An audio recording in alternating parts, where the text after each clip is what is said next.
That takes us back to what Ann and I were talking about a little bit earlier, is how the convergence of media, the current convergence and the realization of the need, the necessity really to converge all media, how that has changed the way people actually run for office. And what were you saying about that before?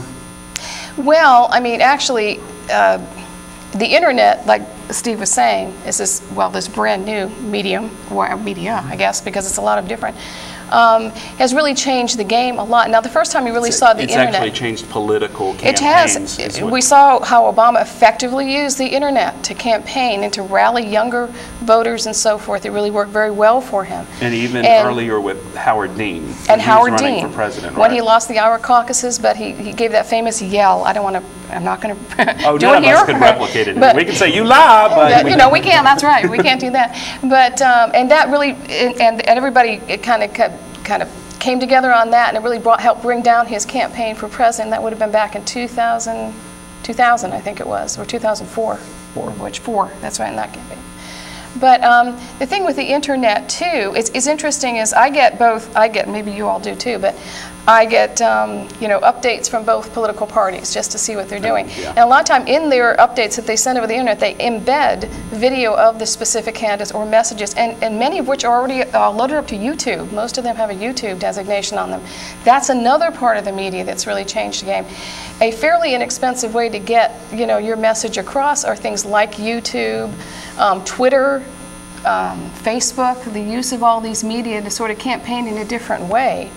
I think you're seeing more of that, as a matter of fact. I also wonder if, because of how rapidly technology is changing to begin with, can anybody keep up with it? Can political advertisers, can political campaigns, can a candidate, really, do they even know? Because it's uncharted territory, but then they go into uncharted territory, and within another election cycle, technology has yet gone forward faster than we can do anything but experiment with it.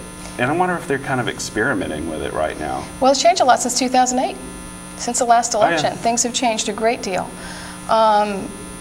Just finding information on local candidates for the school board, for instance, you're mostly going to find on their Facebook page.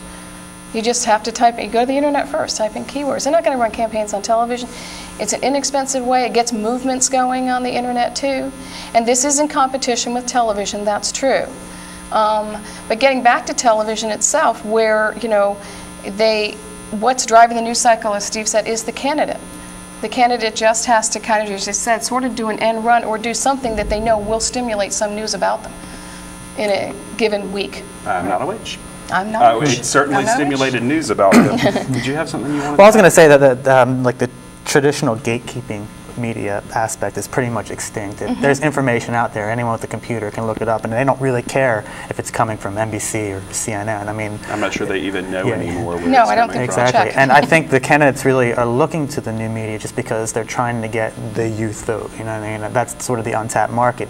Even you hear that these polls, they underrepresent. They underrepresent this poll, and I mean, some of them might be scared that what if they actually come out and vote, and how do I cater my message to them to show that I'm hip to what they feel, and sort of catering their message out that way. So I mean, the fact that we have candidates not talking with the media, they realize, yes, they don't have to, because they can have their message without being challenged, because most often that I feel they fear that they're going to be challenged or made fun of for whatever reasons, so that they can choose the forms in which they deliver their message, hence they feel they look better to the audience.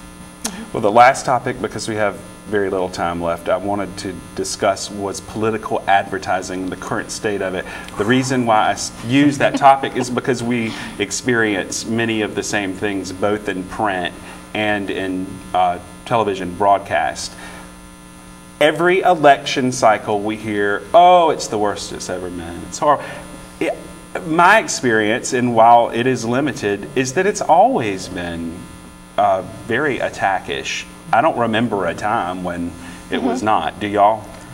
I don't remember a time when it's been so inundated. Like, my wife and I love to watch Jeopardy every night, and I literally almost want to turn it off because every single commercial is a different political ad. And my wife had to say something funny last time. She says, I know I wouldn't vote for any candidate who uses the word illegals. And it was just sort of because that's just the current buzzword, illegals, you know. And Yeah, it's just it is a buzzword. I can't think of a single person who I would vote to who uses that phrase in an ad. But we almost mute the commercials break every time just because. And it's just so offensive to us. And well, what we were talking about before also is, it has always been, you know, ideologies clash. It's always been the case in campaigns. I mean, go back to '60, the Pope's going to rule the country because Kennedy's a Catholic, these kinds of things. But it's just there's so many more forms of communication. It's amplified. I think there've always been these ideological wars out there, but they get amplified.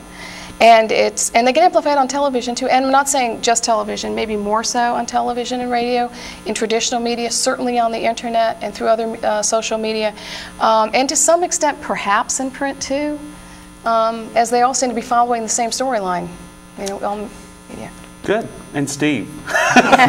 Steve, you're our final thought. Oh, okay, no pressure there. Looking historically again, I mean, you're asking, has it always been this way? And in my lifetime, it seems to have been. And of course, my lifetime is longer than yours. I'm thinking back to, I think, one of the most famous political ads of all time, which was Lyndon Johnson's Daisy ad back in '64, with the little girl picking the daisy, and all of a sudden, nuclear bomb. The idea being the Goldwater, you don't want his thumb on the button of the nuclear arsenal. That was a very incendiary, pardon the pun, type of ad, very outrageous, got a lot of attention, and in fact, as I recall, I think they only ran it once. And it still had that kind of resonance. And the thing is, they pulled it because they thought it was over the top in 1964.